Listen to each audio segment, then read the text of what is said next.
मेरा प्रश्न है और मैं आपसे उत्तर चाहती हूँ, जितने यहाँ पर बुजुर्ग माताएं बैठी हैं, क्या उन्होंने अपने नातियों को, नातिन पोते पोतियों को, जैसे ही उनको अक्षर ज्ञान होने लगा, जैसे ही वो पढ़ना सीखने लगे, क्या आप लोगों का ये कर्तव्य था कि आप उन्हें अपने बगल में बैठा करके प्रतिदिन हनुमान चालीसा पढ़वाते, सुंदरकांड का पाठ करवाते, श्रीमद् भगवत गीता के उस उत्तम ज्ञान को उनके जीवन में भर देते?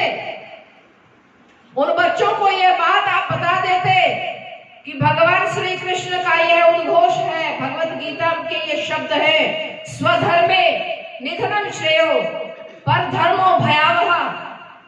जिस धर्म में तुम्हारा जन्म हुआ वह तुम्हारा स्वधर्म है। स्वधर्म में रहते हुए निधन अर्थात मर जाना भी श्रेयस्कर है, लेकिन अपने धर्म को त्याग करके दूसरे धर्म को स्वीकार करना यह भयानक परिस्थिति को जन्म दे सकता है।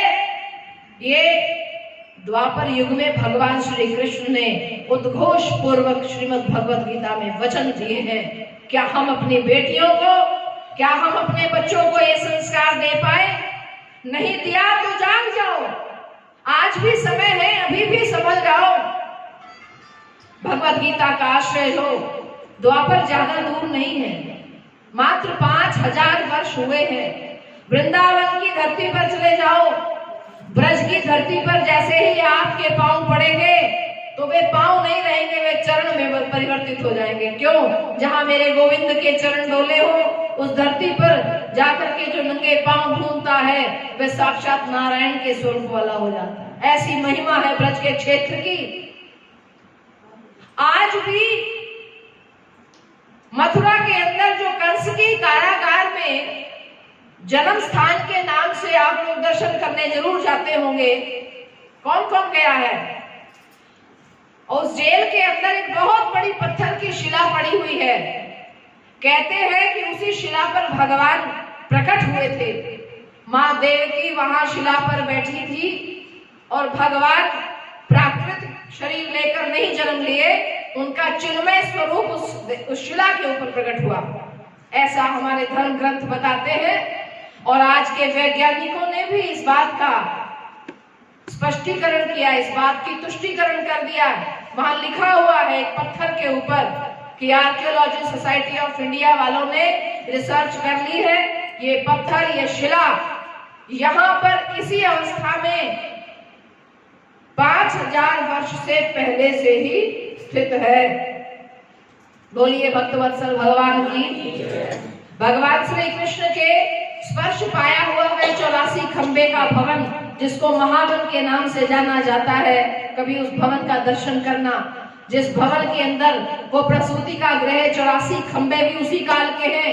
मुगलों ने हाथियों की सहायता से उन 84 खंभों को तोड़ने का प्रयास किया, बहुत से मंदिरों का खंडन किया, लेकिन वे हाथी जैसे ही उन खंभों से सिर टकराते थे वे पागल हो जाते, लौट के जाते और मुगल सेना को ही कुचल डालते थे।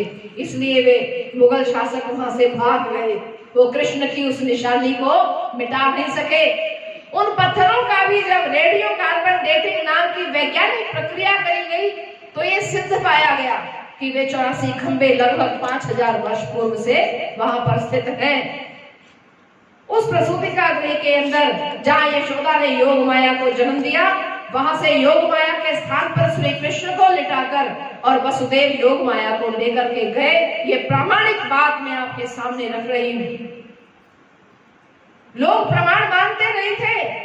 फिर द्वारिका के मध्य में सागर के भीतर किसी अंग्रेज व्यक्ति ने, किसी पश्चिम के किसी व्यक्ति ने डुबकी लगाई, गोताखोर ने, तो उसने आकर समाचार दिया कि यहाँ नीचे बहुत बड़े बड़े खंभों वाले बड़े बड़े भवन हैं, समुद्र की तलहटी में भव्य उनके ऊपर मूर्तियां बनी हुई हैं।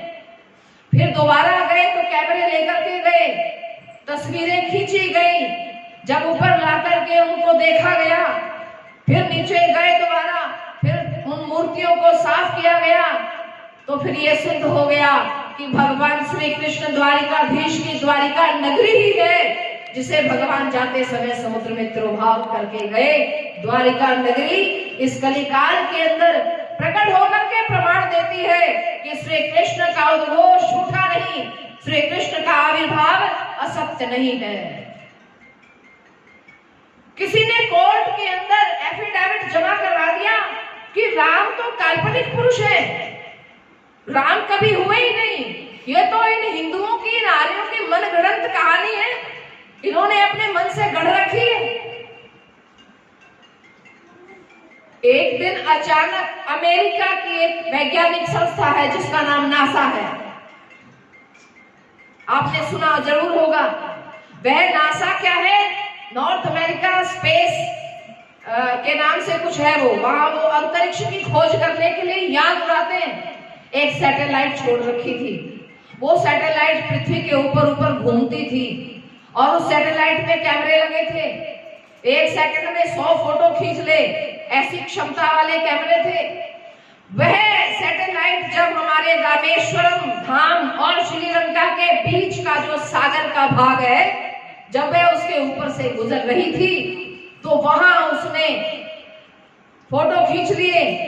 वे फोटो डायरेक्टली नासा के कंप्यूटर पर शो हो रहे थे और जैसे ही वो दिखने लगे तो समुद्र की गहराई के अंदर पड़ी हुई वो सड़क नुमा पत्थरों की पुल का दर्शन होने लगा।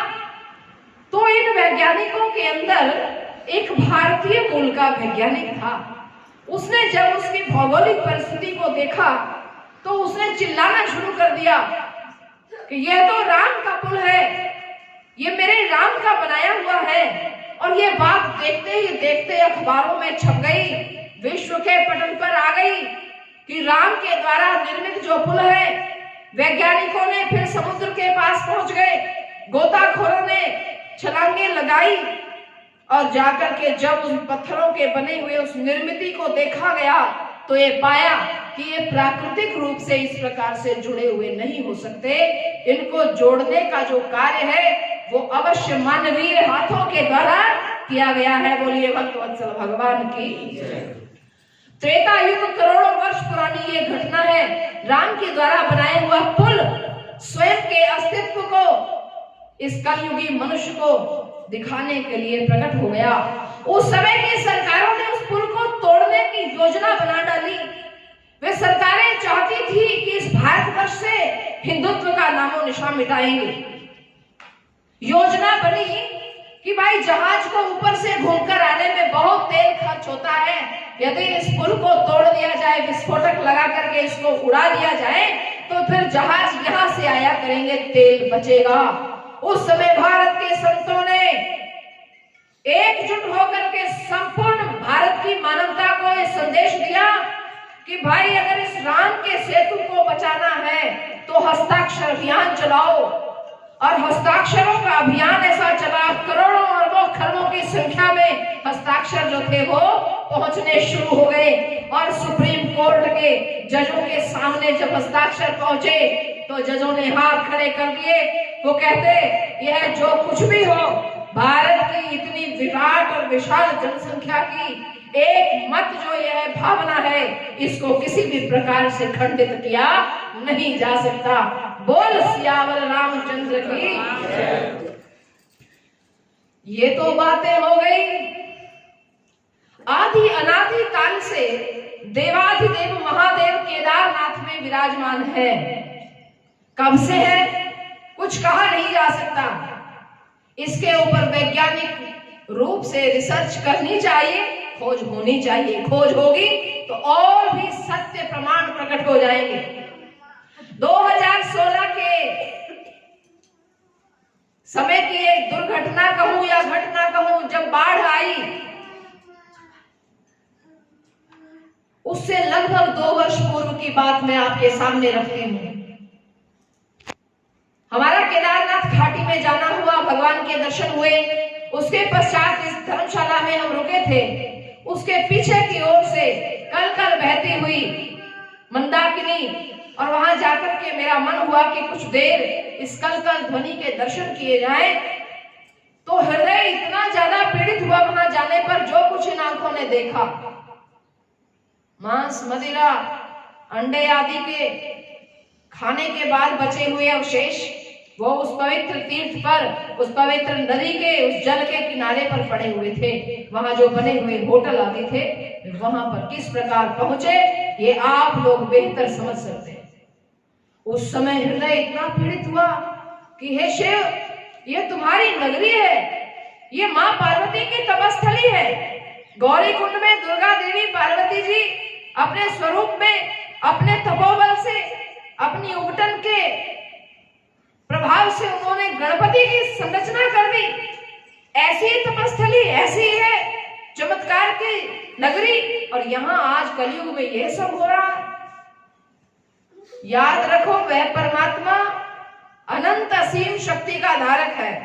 अनंत कोट ब्रह्मांड का वह नायक महादेव जब अपने न्याय की तराजू को तोलने लगता है, तब उस समय ऐसी कोई बर्फ की चट्टाने, बर्फ की शिलाएं, ग्लेशियर पिघल गए, फट गए, अथाह जल राशि बहकर के पीछे से चली आई।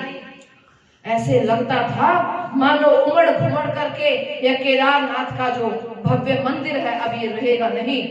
परंतु नंदीश्वर कहाँ मौन रहने वाला था।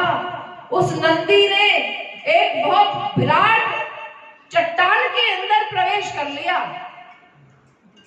वह चट्टान बहती हुई आई और ठीक केदारनाथ मंदिर के पीछे आकर नंदी भगवान उस चट्टान का यदि आप स्वरूप देखो तो ऐसे लगता है कि कोई विराट बैल बैठा हुआ है। वह नंदी बैठ गया, वह शिला पीछे टिक गई। अथाह जल राशि थी, वो शिला से टकरा करके बीच में केदारनाथ, पीछे शिला, जल राशि आवे, चट्टान से टकराए और दो भागों में विभक्त होकर के वह चल पड़ी। और उस मार्ग के दोनों ओर जहां पर दुकानें, होटल और ये जो टूरिस्ट लोगों ने पर्यटन की नगरी, आनंद की नगरी, ऐश बस लूटने की नगरी उसको बना डाला था, उन सारे होटलों को भस्मीभूत करते हुए आत्मसात लील लिया महादेव ने। मैंने उस समय भी कहा था, अरे कलयुगी मनुष्यों, और क्या चमत्कार देखना चाहते हो तुम? हम हाड़ मास के मनुष्यों से आशा करते हो कि साधु लोग हैं, कुछ चमत्कार करें। ये पंच भौतिक शरीरों वाले चमत्कार कर नहीं सकते और न करने चाहिए, ऐसा मेरा मत है। चमत्कार तो ये प्रकृति दिखाई रही है। ये देवाधिदेव महादेव ने छोटा सा चमत्कार दिखाया है क्या? सनातन धर्म के सिद्धांतों का की स्थापना करने वाले वे महादेव ऐसे इस महान धर्म की, ऐसे इस सनातन धर्म की, इस विराट धारा से जुड़े हुए जब हमारा जन्म हुआ है इस धर्म के अंदर, तो याद रखो मेरी माताओं बहनों, इस धर्म से विमुख होना हमारे लिए आत्मघाती होगा। यदि हम अपने धर्म से इतना सा भी विमुख होते और यदि हम किसी भी पराये धर्म के प्रति इतना सा भी आकृष्ट होते हैं तो आत्महत्या के समान होगा। फिर मत कहना कल को कि कोई हमें संभालने वाला नहीं था। मैं बारंबार चुनौती दे रही हूँ, जितने अधिक गहराई से अपने धर्म को बचाकर रखोगे, धर्मो रक्षति रक्षितः, आज तुम धर्म को धारण करोगे, कल को यह धर्म तुम्हारे जीवन का, आत्मा का कल्याण उत्थान करेगा, आपकी संतानों को बहुत उत्सर्ग में ले जाएगा, धन धान्य की कोई कमी नहीं रहेगी, सुख संपदा भरपूर रहेगी। जब यह भारत राष्ट्र सनातन धर्म के सिद्धांतों पर चलता है तब यहाँ राम राज्य होता है। जब यहाँ की धार्मिक जनता अपने धर्म का त्याग करने लग जाती है, धर्म से विमुख होने लग जाती है, तभी यहाँ के राजा भी धर्म से विमुख हुआ करते हैं। इसलिए धर्म को धारण करके इस राष्ट्र को समुन्नत बनाते हुए अपने जीवन को भी उत्सर्ग की ओर ले चले। ऐसे भावों के साथ मैं अपनी वाणी को देती हूँ विराम।